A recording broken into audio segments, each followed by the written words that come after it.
You're listening to Asaase 99.5 Accra. My name is Gemma Appiah. Welcome to Press Pass, your midweek current affairs show. As we always do every Wednesday evening, we bring our newsmakers together to discuss topical issues of the week to help you make sense of them. Tonight, the Ghana Bar Association says it will not hesitate to take legal measures to protect the judiciary from undue interference and unjustifiable attacks. This was part of the resolutions the lawyers made at the Media Bar Conference last Saturday.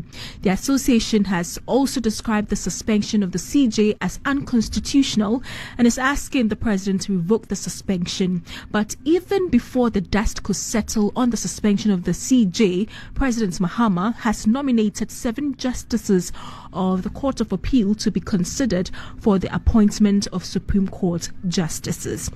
Is this part of the president's research agenda? We will talk about that. Also, a defeated party on a thank you tour. Is the NPP sinking further as it embarks on this tour, or is it a healing process for them after one of its presidential aspirants, Kennedy Japan, clashed with the Bunu regional chairman Abronya DC. Now, Kennedy Japan has pulled out of the tour due to the stabbing of a student. Some have called on the party to suspend the tour. Is that the way to go?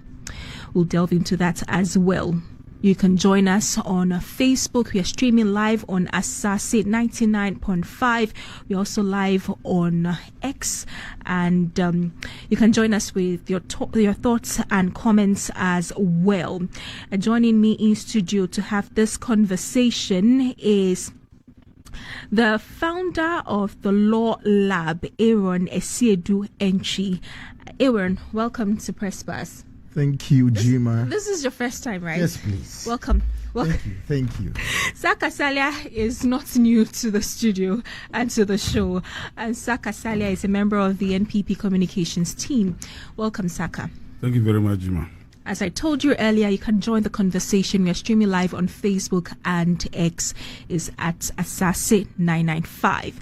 Let's get into our conversations for this evening. Just before I came into the studio, even the news team told you about the breaking news, the fact that the president has nominated 7 justices from the Court of Appeal to be considered for the position of Supreme Court judges.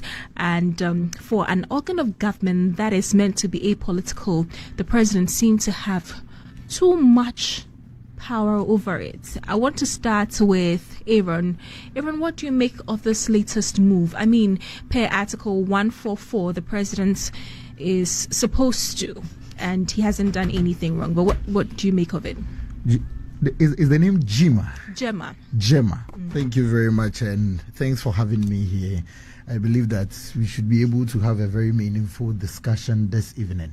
Just as you rightly put it, our constitution gives the president that power to act upon the advice of the Judicial Council in proposing names from the Judicial Council to the president. And one thing we should all know is that pursuant to the case of Ghana Bar Association versus the Attorney General, I think somewhere 2015 or so, an advice from the Judicial Council or the Council of State is not binding on the president. It is at his discretion. But that advice must first come before the president acts. He's acted in accordance with law. I am particularly happy for Sir Dennis, Justice Dennis, the first one, because as a student of law, I've read his book from constitutional law, from immovable property law, from interpretation to across varied areas of law. The president has done so. You see, the problem we are going to have in this country is how the courts were bastardized in the Etual administration, probably mainly by the NDC. So it will not be out of place for any member of the New Patriotic Party to be labeling certain justices as NDC justices. Let me pick on 2 justices like Justice Akabuafo. Personally, I believe is competent, and I think Justice Simon also. I believe he's also competent, but they were the justices who passed the 2-1 ruling in that forcing case. So you see, when we bastardize our courts, it leaves or it creates a room for people to also make certain comments that wouldn't help in the furtherance of justice. But I believe that it is in order. Congratulations to these 7 gallant men who will be appearing before our parliament to be vetted and approved. Subsequently, I think looking at the numbers in parliament, it is clear they will join the Supreme Court and be part of our law lords. Yeah, so you mentioned Justice Dennis Dominic Ejay. We understand that he has been at the Court of Appeal for well over 15 years. And so for such a person, you would think that it's only right and fair that he's promoted, for lack of a better word, to the higher court. I mean, the Supreme Court. But there are 13 members of the Supreme Court's bench. Do you think we need 7 more? Gemma, I think first I would approach the question this way. One thing is that it is not the number of years you spend at the bench, let's say at the High Court or the Court of Appeal, that will guarantee that you move to another step. Ordinarily, experience is good and we must consider same. Personally, I am happy for Sir Dennis Dominic Ejay because I have seen him teach. I've listened to him. I know his works. In fact, there was one popular case, I think for the first time in the country, a Court of Appeal judge was able to determine that a Supreme Court's decision in Frimpong alias Iboman was determined per inquirium. It is so spectacular on his side. So I am looking at the knowledge bit. But you see, the years also counts basically due to experience or whatsoever. So the experience is one thing, but the discretion of the president and also that of the Judicial Council, that will be making the determination whatsoever. Now the point is, 13 justices of the Supreme Court. Big deal. It's a big deal. 7 in addition, making 20. Big deal. It's a big deal. 2 things. 1, on the positives, it helps even in dispensing matters early because we will be having a lot of justices who will be approaching issues on the bench. You have, you know, the Supreme Court ordinarily, per law, I think per Article 128 of our Constitution, clearly states that they constitute a bench ordinarily with 5 justices. So you have 20, at least 4 would be running on cases and others. However, when the number keeps on increasing, when you look at our Constitution, there is no cap. So the President and the Judicial Council together can go on and on. Is that not where the problem is? So that is why it is a good ground that we are all calling for a constitutional amendment so that we put a cap on this, because we might end up having 72 justices of the Superior Court, and you cannot question it because it is being done in light of law. And you see, the law is made for all of us to improve our lives. It is made for humans. So at a point when we feel that it is problematic, we can all move to a capping system. You go to the American system, I think they're having only 9 justices of the Superior Court. When one dies or retires, someone comes in. And you get to know that it brings some sort of balance. If it is, that is how we want to go as the Ghanaian people, then that is fine. But as of now, this is what the law provides. And I think the president is acting in that regard. As the president has already set out a committee to deal with constitutional amendments led by the Venerable H. Kwesi Prempeh, I think Gemma, I'm not getting your name right. Gemma, go on. Gemma, it will only be in the best interest of Ghanaians that yourself, myself, can move to the committee, make our claims known to them, so that when the time comes and the government is issuing a white paper whatsoever for the constitutional amendment, such provision can be catered for. So if these 7 are vetted by Parliament, they go through vetting, we'll have 20 Supreme Court judges. And Nanado, the previous government, was criticized heavily for appointing a huge number of judges. now President Mahama was also part of the people who criticized him for packing, and these were his words, that he was packing the courts with NPP judges. Now the president is doing same, and we seem to suggest that he's just doing his constitutional duty. What about when President Akufo-Addo was there? Wasn't he just doing his constitutional duty? Gemma, once again, I've mentioned that, you see, when you politicize everything in this country, I'm using the word politicization loosely, whether you make it so partisan or you are ordinarily politicizing it, because our constitution itself is quite political. That is where it leads to. You give anyone genuine grounds to comment as such. If 13 was bad, 7 in addition to make it 20 is very bad. You get it? That is the moral or the social aspect. But on the point of law, I think I cited the authority the president has acted on. This is what should call for a national conversation, sort of, so that myself and you, Gemma, we would be able to present our petitions before the Constitution Amendment Committee, so that they capture our views in it, in order to make sure that our amendments would be captured properly in our next constitution we want to have, or the constitutional amendments we are going through. Saaka, I'll come to you. Yes. Good evening. Good evening. So we just heard from the presidency, 7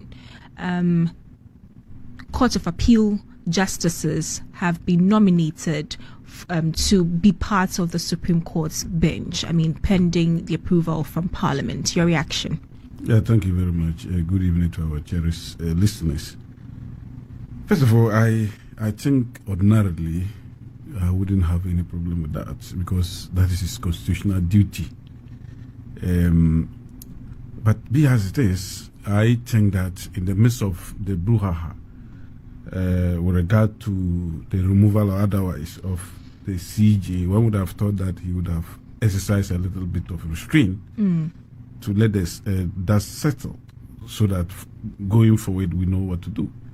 But in the midst of that, I was on another radio station or TV station, and I did not even hear about this announcement until I came here. I'm telling you, a little bit of surprise that at this particular time, we are coming out with this pronouncement. Some of them, I'm sure some of them, as its way, would have even been overqualified, and therefore there's no need doing any criticism.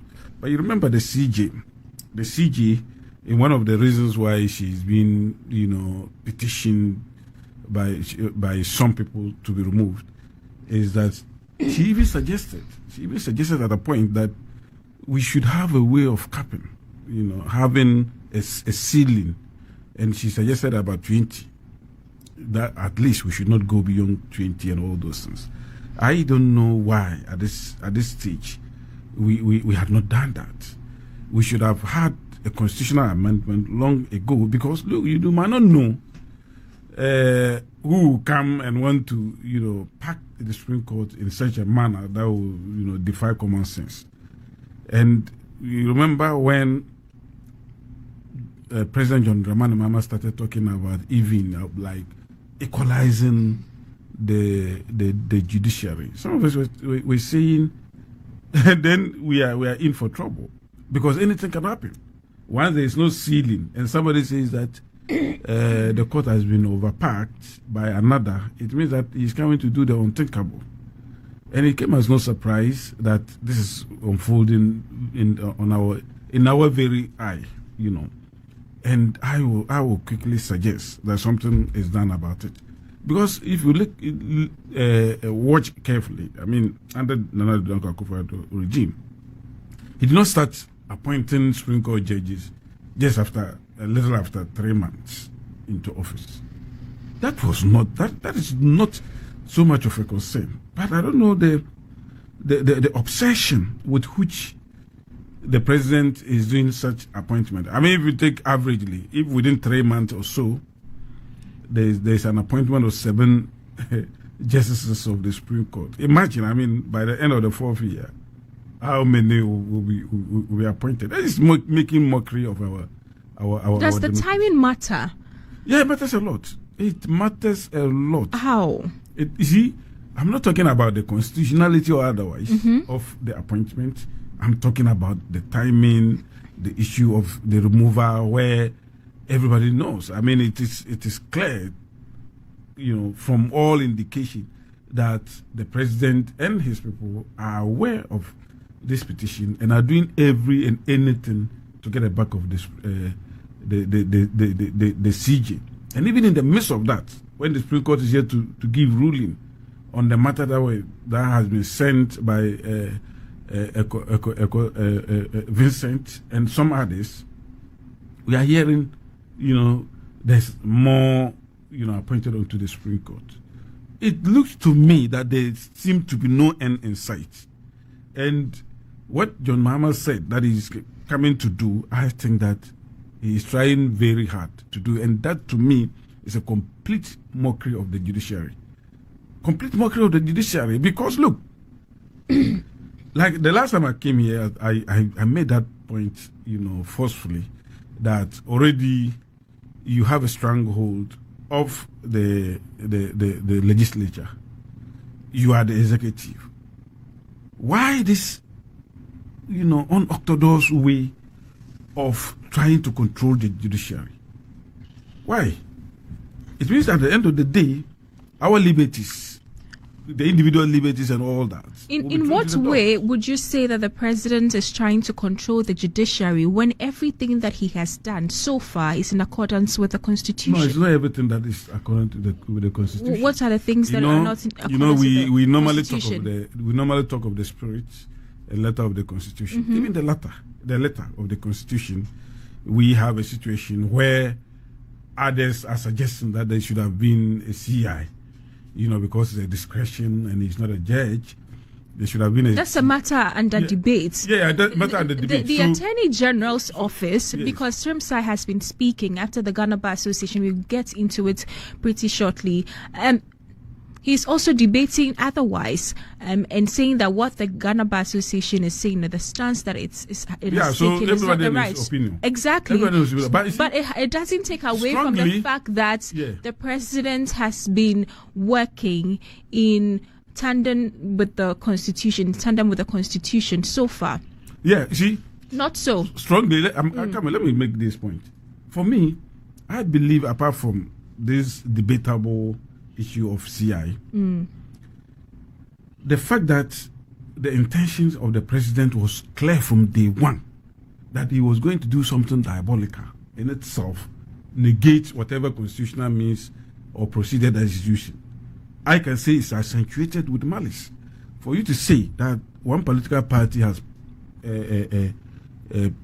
appointed a lot of politicians onto the bench, and that when you come, you are going to do more than that to even the numbers, tells you that whatever that is being done, to the CJ is in furtherance of that objective.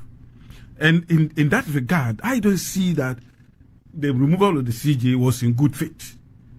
Well, it's not in good faith. It's not because any law has been, breached. Okay. But it is in furtherance of that fact. Let me also suggest one thing. This is the first time, I know the Fourth Republic, that a CJ is being tried. Okay, no, not the first time, actually. But more or less where we have reached. It's being suspended. It's being suspended. I see that on what grounds? Maybe my brother was talking about the fact that the Council of State is just an advisory body. But do you know that, to me, I mean, what I understand about the Constitution is that not all members of the Council of State should have voted. If you look at the draft Constitution of the 1992 Constitution, what did he say? He says that where the petition is in 75C, where the petition is against the Chief Justice, the President shall refer the matter to the Judicial Committee of the Council of State, which shall, after having satisfied itself,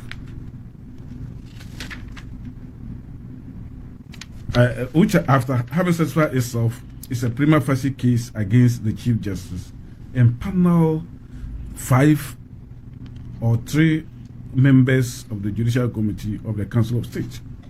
So, and let me explain it in this way, because the Council of State are committees, and it's not everybody that have the legal brain. Some people are there by dint of the fact that the chiefs, and some people are there on some other, professional reason of a triumph. I'm saying that if maybe, because this is a draft constitution that tells the mind of the constitution as it is now. This constitution did not, provide whether or not it should be some committee that should, come up with the prima facie. In this prima facie matter, it is not advisory. It is not advisory. When it comes to the prima facie, the Council of State role in this matter, the Constitution says that together with the President, they will come out with it. So it's their work is their advice or whatever. I mean, their function there should not be advisory. So the point you're making is... The point I want to make now is that if you listen to what we have heard, that about 32 or 1 person dissented, that's stuff like or so. It tells you that, one, those that have the wherewithal, that have the legal brains to decipher and to come out with a prima facie case, they should have been those who should have come out with a prima facie. And the absurdity of the whole thing is that if, for instance, we have 5 people who have decided on a prima facie matter, and then all of them, and then they came out to say that, there is no prima facie case, but you subject all the Council of State members to vote.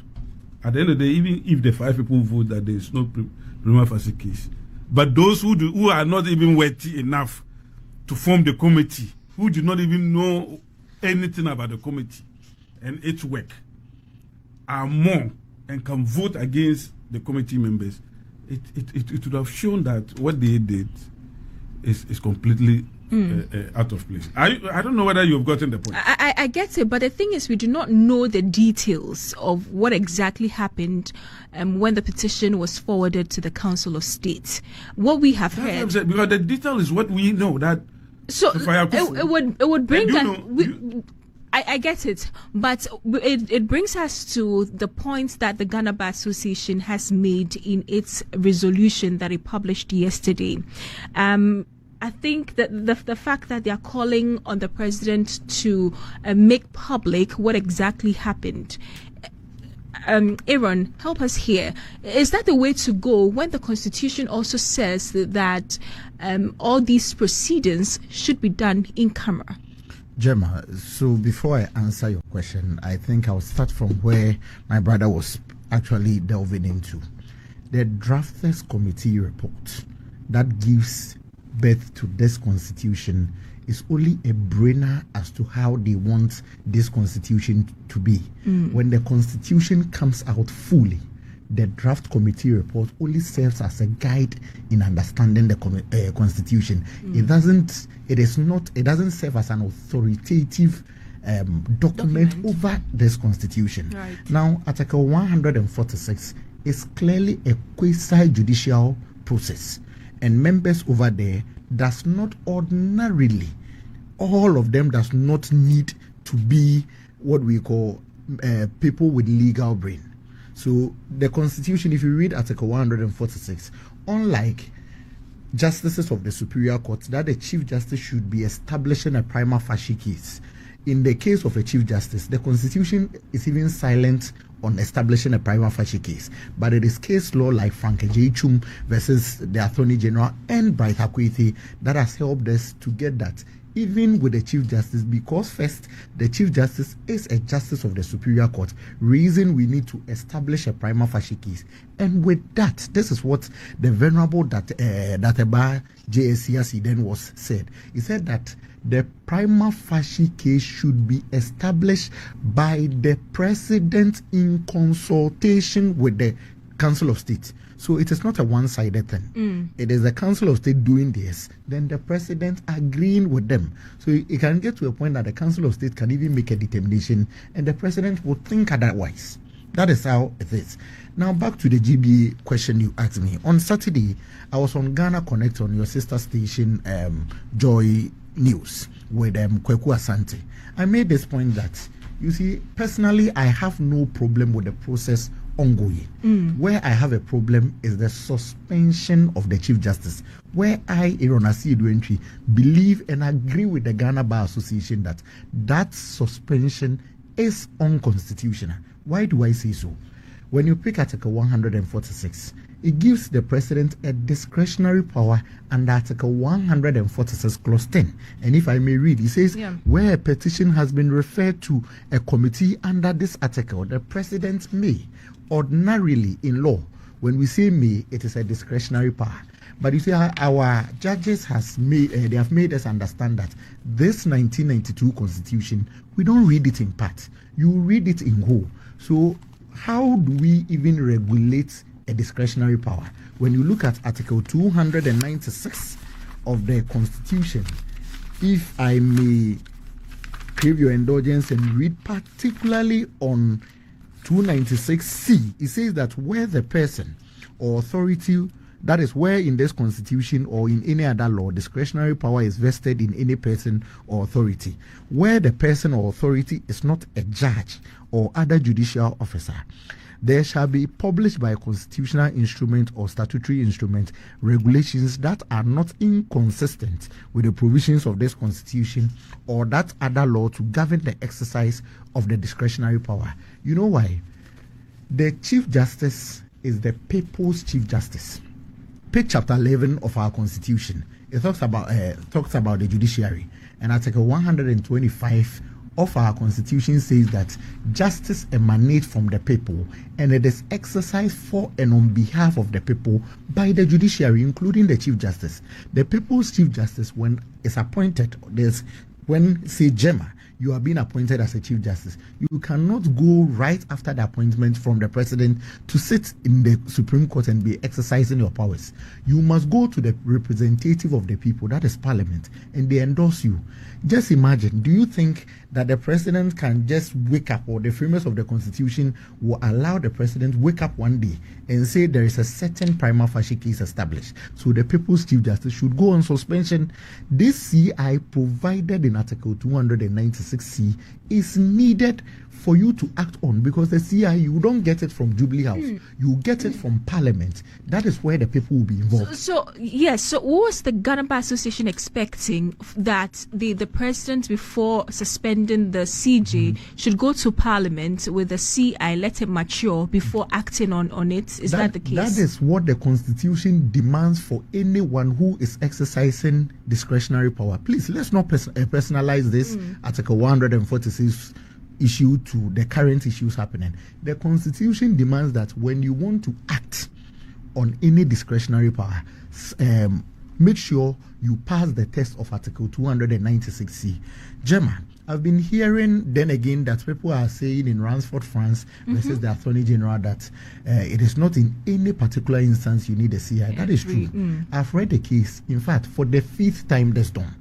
And this is what the Venerable Dateba said. He referred the ruling of Akufo-Addo, President Akufo-Addo's father, in the case of Captain versus the Republic, stating that, well, when you say that every person should be going for discretionary power, including our ministers, they go to office in the morning, they are exercising judicial powers, it will ground the government. However, he was very explicit, and it was adopted by Dateba in Ransford, France case, that when you are exercising a quasi-judicial authority or power, you need that CI. Article 146 is a quasi-judicial process.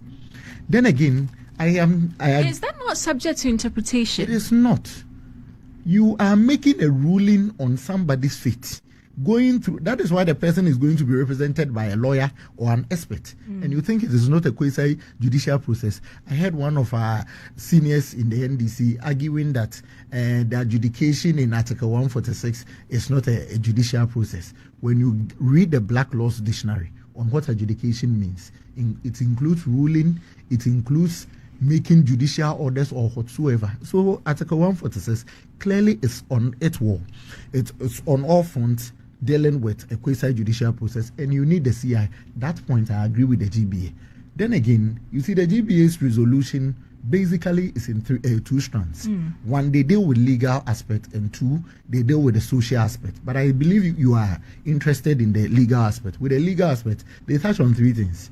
The suspension of the CJ being, what do we call it, unconstitutional. They deal with assigning of new cases that was issued by Justice Bafuboni. And I think the last one, they were talking about Ablekuma South. On these three things, I agree with the GBA on two grounds. One, I do not agree. What I don't agree on is the allocation of new cases. I am not a lawyer. I'm a student of the law. But I have not delved much deep into the issues. But per the regulation, if we have a CJ, whether a full-fledged CJ or one in acting capacity, the person has that powers of that administrative right to assign cases. Let's leave that to the new CJ or the acting CJ. Let's not personalize the office. Why do I say so? When you look at the case of Chachu Chikata versus the Attorney General, when Chachu Chikata challenged the empanelment of his case, believing that the Chief Justice was quite involved, the court said no. In that particular instance, it is the administrative right of the Chief Justice to empanel. Administrative right again. Let me add this case, Franke J. Chum versus the Attorney General. If I'm giving you the backstory of it, you see Bright Akwete, who was with CPP, petitioned President Kufuor. Kwabena J. Japon, press secretary, made a release on forming this committee. Franke J. Chum, surprisingly, who was just the former press secretary for former Vice President Mahamudu Bawumia. Franke J. Chum, that was his role in the past government. Petition or went to court on the back that he doesn't understand the process. There must be establishment of a prima facie case here and there. Bright Akwete joined as an interested party and questioned that the matter involves Chief Justice Akwa. So why are we allowing Chief Justice Akwa to empanel the bench? This is what that man said. The fact that you've written a certain petition to the president and determination or whatsoever has not been made does not seize his administrative rights. So if we have an acting CJ, let's allow the venerable Paul Bafuboni to do his work. The two things I agree with the GBA is one, on the suspension, and I think I've made my argument quite clear. I believe from Saturday till now that the process is unconstitutional. Now, the second leg about the resolution of the suspension is that the GBA is calling for the prima facie case to be published. I wholly associate myself with that statement. How do you explain this when Article 146 Clause 8 also says that all proceedings under this article shall be held in camera? Making it public will be defeating what or breaching this provision, not so? The Article 146 Clause 8 indeed, if I'm not getting it wrong, said that all proceedings under this article shall be held in camera, and the justice or chairman against whom the petition is made is entitled to be heard in his defense by himself or by a lawyer or other experts of his choice. Now, you are publishing why you think that we should go and prove certain things. You are right on that strand to question it. But listen, this is the People's Chief Justice. So should we allow the People's Chief Justice to, I'm using the people because that person is being appointed by we the people, and we have approved of the person's appointment through Parliament, and we should allow that person to go and face the committee whether or not the case matters or not. It is a problem. So it is one of the amendments we may all consider. So I believe that when the prima facie case is published, anywhere I go as Aaron Asiedu-Antwi, I should be able to tell that, oh, my Chief Justice is being dragged before a committee because of ABC. You get it? It is one of the what do you call it? I understand that it makes sense that for a prima facie case to be established against the Chief Justice, the People's Chief Justice, then it has to be made known so that we know exactly why the Chief Justice in this case has been suspended. But the question I asked was, would that not be the President flouting Article 146 Clause 8 that you just read? But, Gemma, I want to get your name so right. It says proceedings. After establishing a proceeding, you are done with one phase, right? Then you go to a committee stage. You can publish that, because at the end of the committee stage, you certainly publish the results for us to know that whether you are sacking her or not. But is that not the case? Recommendations, but I mean, this hasn't happened before, so I don't know. Under the president has no authority to modify any of the recommendations that will come from the. But he doesn't give. Or is he supposed to give the full details of the recommendations and based on whatever it is, the decision that somebody I have been paying, my taxes have been deducted to pay her, to fund her trips, to fund her work, to fund everything she does, and you don't tell me the reason why the person is being sacked? Is he bound to do that? You must let us know when the ruling must come out from the committee. It is done. I was looking at that of Madame Charlotte Osei's ruling in the morning. It should come out for us, all of us, to know. You can't sack. I'm using the papers because we are being involved in her appointment or confirmation whatsoever, and so we must know reason why the person has been sacked. Saaka, so let me come to you, and now the Ghana Bar Association seem to be on the side of your party, the NPP, and other parties. They have come out to say they're going to demonstrate on the 6th of May. Is it 5th of May? 5th. Yes. That's Monday. 5th of May, because of the suspension of the CJ, and the reasons that they give is almost similar to that of the Ghana Bar Association, that it is unconstitutional, and also that because there is no CI to back what the president's decision or the move that he has taken. Are we not politicizing the issue with the political parties, your party, other parties coming in to demonstrate against the removal or the suspension of the CJ? And now, I mean, the Ghana Bar Association seems to agree with you that it's unconstitutional, but it's taking it from that legal perspective. Yeah, thank you very much. Before I get there, I want to get Article 1468. That you talk about. All proceedings under this article shall be held in camera, and the justice or chairman against whom the petition is made is entitled to be heard in his defense by himself or by a lawyer or other expert of his choice. I don't know whether I'm the one thinking this way. When they say all proceedings shall be held in camera, it doesn't mean that the results of a state or a conclusion should not be released. Precisely. You see, I'm only talking about the proceedings, like the questions that will be asked and all those things. Those are the things that should be held in camera. But if you have come to a conclusion that, having listened to you and listened to A, B, C, and D, this is my conclusion, therefore you have been asked to go on suspension. That is not, camera matter. This is a conclusion that you have reached, and therefore, it is good that the Ghanaian people see exactly how you arrive at it. Does it change anything? Will it change anything? Yeah, if you change anything, see, one thing is that the framers of the Constitution actually wanted this Section 8, a subclause 8, to, as it were, protect the Chief Justice, because there might be certain things that should not be heard by others or the public. But they have forgotten also of the fact that people who have malicious intent can also go, surreptitiously, because they said that things should not be heard in public, and do anything, and then suspend the Chief Justice. And therefore it is... Which people are you talking about? Because it's the president and the Council of State working in here. I have always said that the Council of State, as is presently constituted, is a political wing. It is political because if you look at the Council of State, the president himself has appointed half of the Council of State members.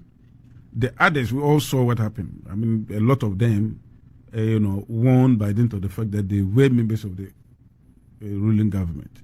And therefore, there's no way a Chief Justice presented to this people. I always say that in the court of the fowls, cockroaches have no case. so I mean, presenting the Chief Justice to these people, the Chief Justice, there's no way he can come out clean. And therefore, the only thing that can be the safeguard for the Chief Justice is when the thing is presented to the public, so that it will be too embarrassing for anybody to use any excuse or any allegation at all to suspend Chief Justice or to remove the Chief Justice. Is the issue so the publishing because now, and I'm asking this question to the both of you. The issue now, is it because that CJ has been suspended, or you have issues with the whole processes from the beginning to end? I'm asking this because just in December or so, before Nanado left government, there was a petition against the Chief Justice, Gertrude Tokonu, for her removal by Kweku Azar, and we did not see. So the president even criticized Kweku Azar for making the petition public. We did not hear so much about it. Everything was done indoors, and then the president came out to give his reason as to why he didn't think a prima facie case had been established against her, or that she had any questions to answer.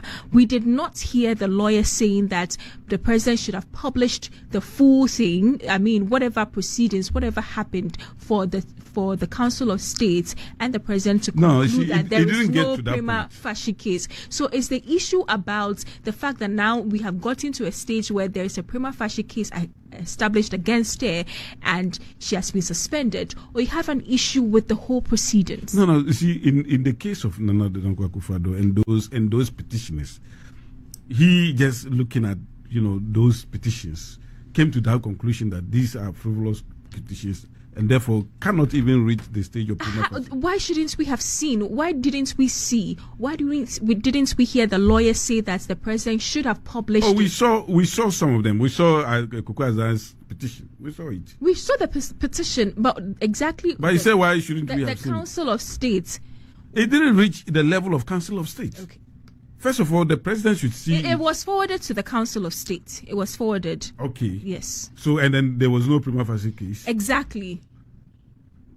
Well, I mean, I believe that those petitions were frivolous.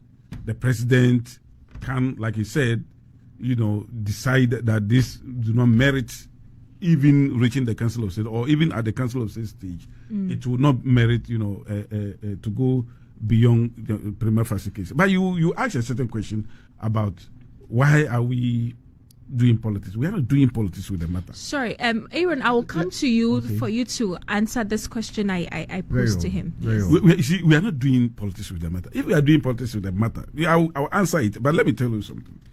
I've heard the NDC say that, including John Dramani Mahama, the MPP has a panel, or they have appointed a lot of MPP judges and all over. I don't even know which MPP judge they are talking about. If you are talking about judges, that have been appointed, having political colors, my brother can attest to the fact. How do we see the political colors, though? Yeah. You see when I mention some of them, you see. George Bodi, for instance, he was an MP at Amenfe. Amenfe, MP under the NDC government from 1983 to 2001. But he was appointed as a judge by the NDC government. A member of parliament was appointed as a judge under the NDC. Indeed, he was the one that ruled against when Amewu won. NDC was saying they won't allow it. They took the matter to a court. And then he actually, ruled that Amewu do not have a case, and then the matter went to Supreme Court, where they were thrown out. This is George Bodi. Then we have Amos Laye, Lawe Boatin. He was a deputy minister in Greater Accra here, and he was a member of parliament in Ada constituency from 1983 to 2004. These people were appointed by the NDC as judges. Let me give you a few of them. Honorable Francis Kobia was also appointed. He was also, a NDC MP. And he was appointed under the NDC. We have a lot of them. Even this Gabriel Puaman that we are talking about, who has been given, the opportunity to lead the committee that has been set by the president. He was a chairman of the PNC, the general secretary of the PNC, a general secretary of the PNC.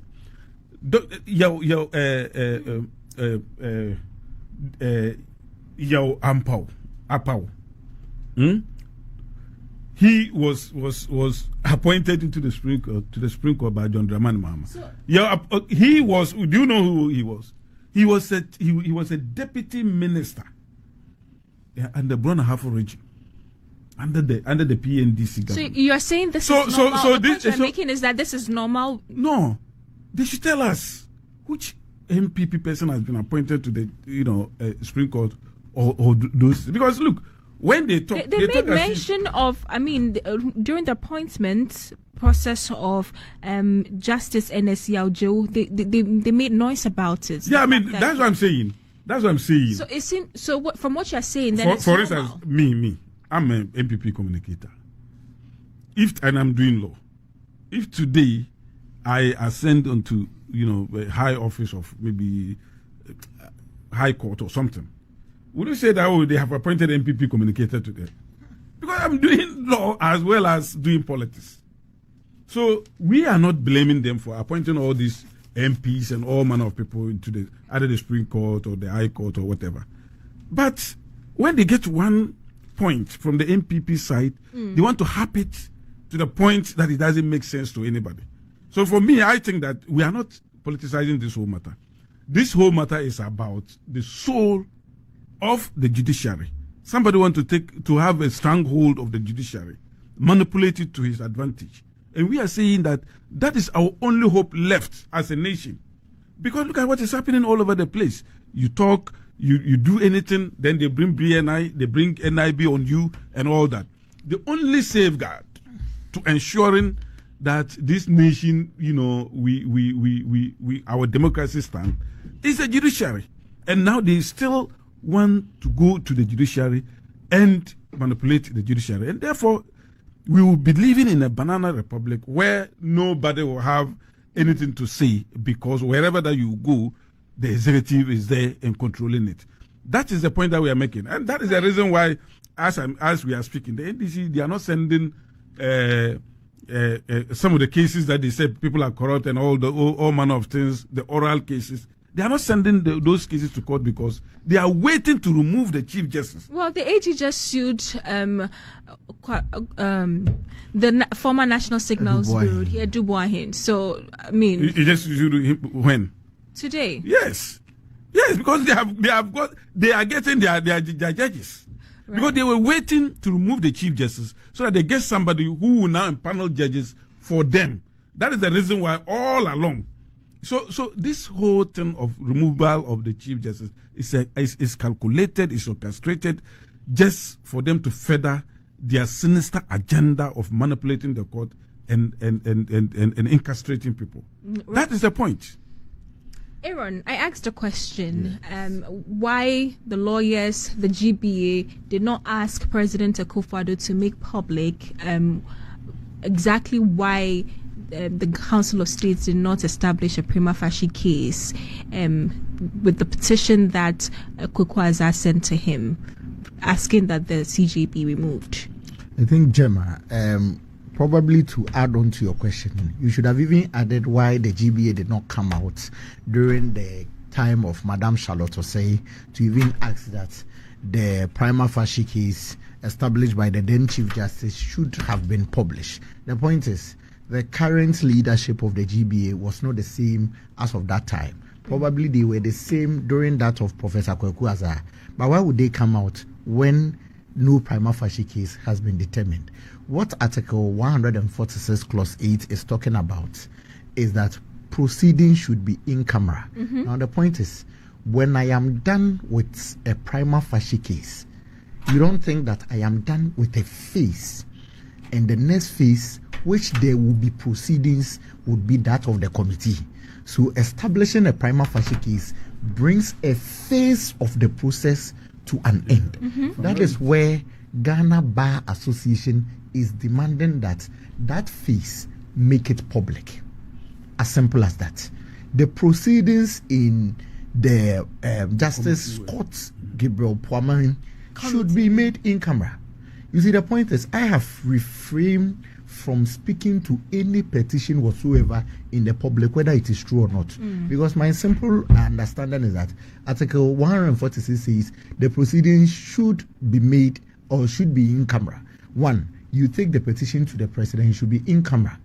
The president establishes the prima facie case together with the Council of State. When it is established, a phase has ended. Let us know why you came to that conclusion. Then the committee can now proceed. I believe my point is well made. It Right. makes a lot of sense. Okay, so we'll be going. We have just about 7 minutes to end. Okay, so let me read the messages after our next topic. It has to do shortly about the NPP's thank you tour and the issues that have come up. We have seen Dr. Bawumia, the presidential candidates for the 2024 presidential election for the NPP, give reasons as to why the party lost the 2024 election. Also on this tour, we have seen that clash between Kennedy Japong and the Borno regional chairman of the NPP, Abronye DC. And yesterday also we saw that one of the people or students who were there at the thank you tour in the Ashanti region was stabbed, for which reason Kennedy Japong says he has withdrawn or pulled out from the thank you tour, but he's still calling for unity. I'll come to you. So let me start with, I'll give you the last word, Saaka, because you're a member of the party. But what do you make of the thank you tour? A lot of people have said that it's not necessary. They should call it off. And the fact that people are apportioning blames, the former vice president apportioning blames, and it looks as though he is apportioning blames. He's opening some wounds. That is what you are saying. No, people are saying that he's apportioning blames.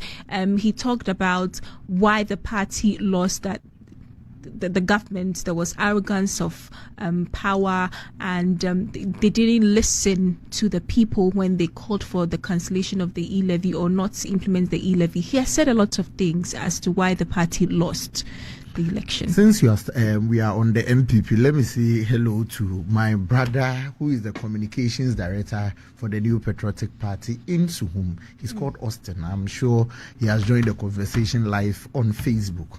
Now, the point is, I made a simple Google search about how things should be done, or a healing process should be.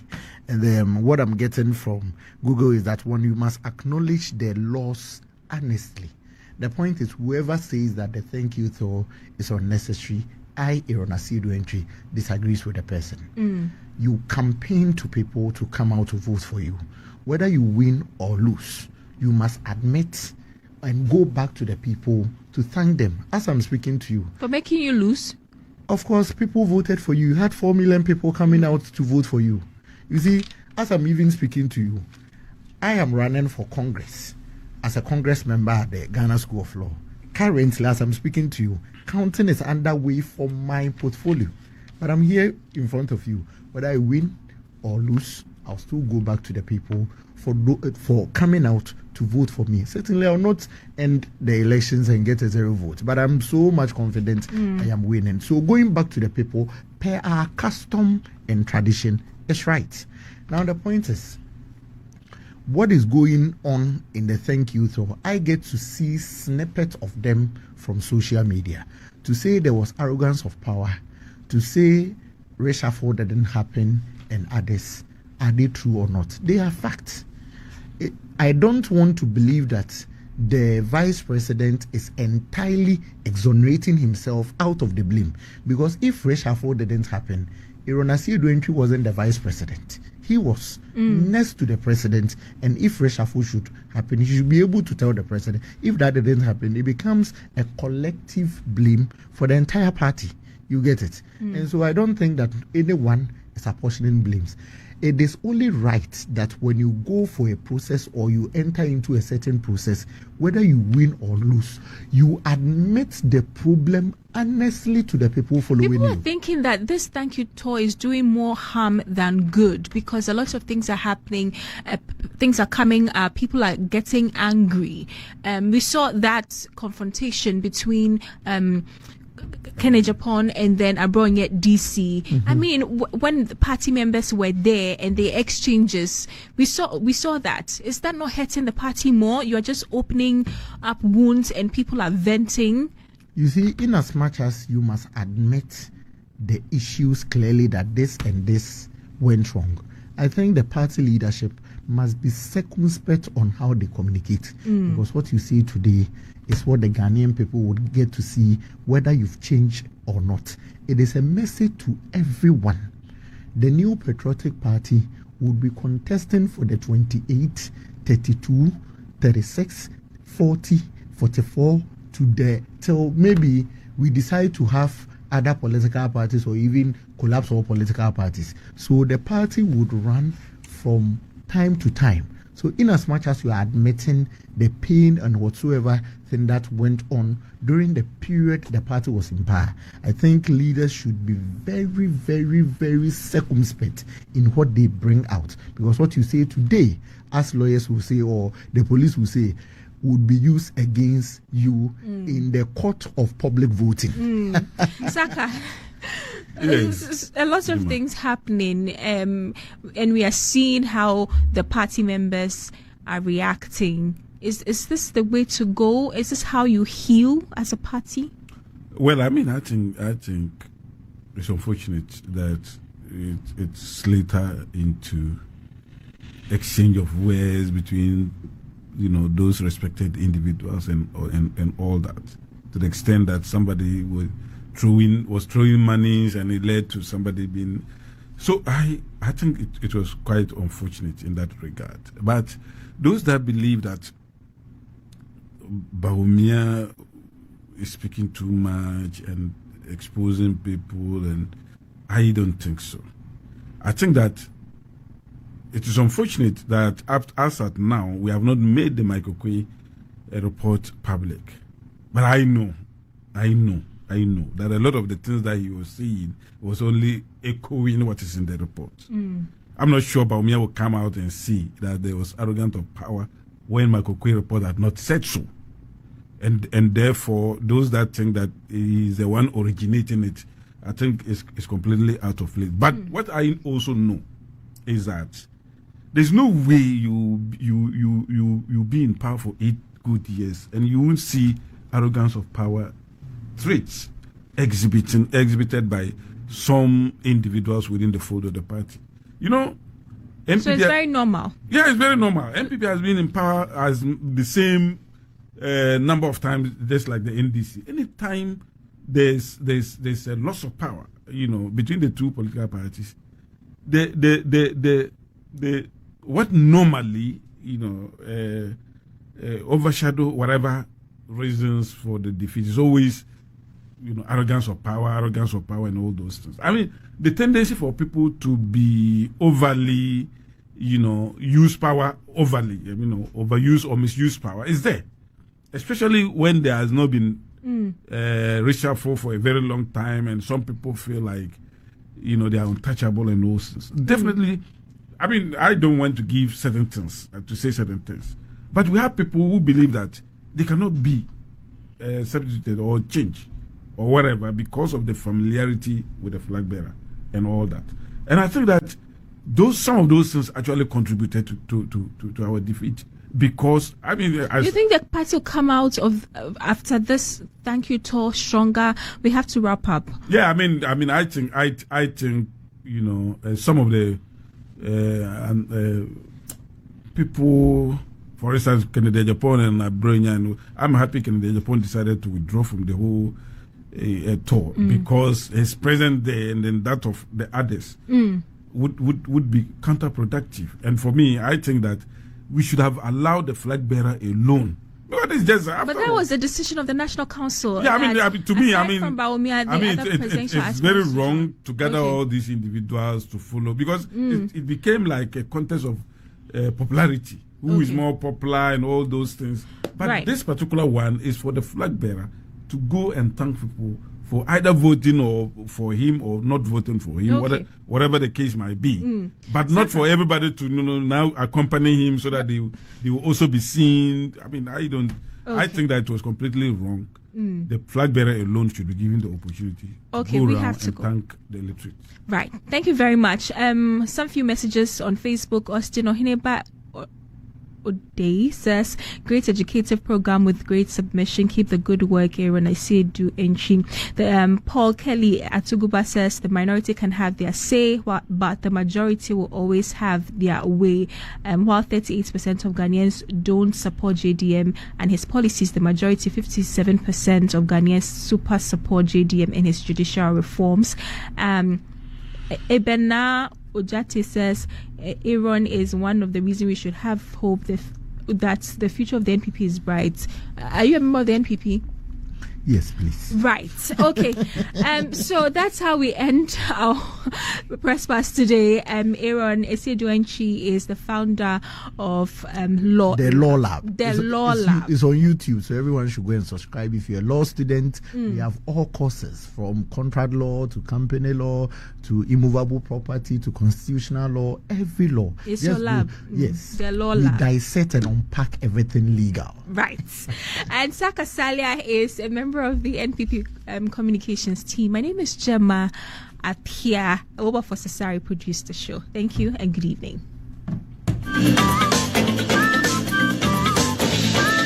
Thank you for watching. Like, comment, share, and subscribe.